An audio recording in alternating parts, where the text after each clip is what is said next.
रामभाऊ सातपुते यांचा सोलापूरला खासदार म्हणून उमेदवारी जाहीर डिक्लेअर झाली आहे। हिंदुत्ववादीचे हे नेते आहेत। हिंदुत्वाला भगवा आतंकवादी म्हणून डिक्लेअर केलेल्या या काँग्रेस पक्षाचा आम्ही निषेध करतो व आम्हाला खरं हिंदुत्वाचे काम करणारे राम सातपुते हे आम्हाला भेटलेले आहेत व मागील 15 वर्षात प्रणिती शिंदे यांनी सोलापुरात महापालिका असतील, रोडचे रस्त्याचे कामं असतील, अनेक कामं रगडलेले आहेत। आम्हाला राम सातपुते यांच्या स्वरूपानं सोलापूरच्या विकासासाठी एकदम योग्य उमेदवार भेटलेले आहेत व तळागाळातील ऊसतोडी कामगाराचे पुत्र व अशा व्यक्तींना उमेदवारी देऊन तळागाळातल्या कार्यकर्ताही एक खासदार बनू शकतो, आमदार बनू शकतो असा एकमेव पक्ष तो भारतीय जनता पार्टी आहे। घराणाशाही हा फक्त काँग्रेसमध्ये आहे।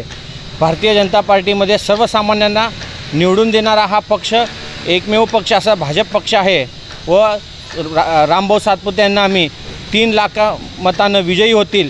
पूर्व भागात आम्ही श्री प्रतिष्ठानच्या वतीने व भारतीय जनता पार्टीच्या वतीने 50,000च्या मताधिक्यानं लीड देऊ व भारतीय जनता पार्टीचा उमेदवार कसा असतो, काम काय केला जातो हे आम्ही रामभाऊ सातपुते यांच्या स्वरूपानं आपल्याला दिसून येईल।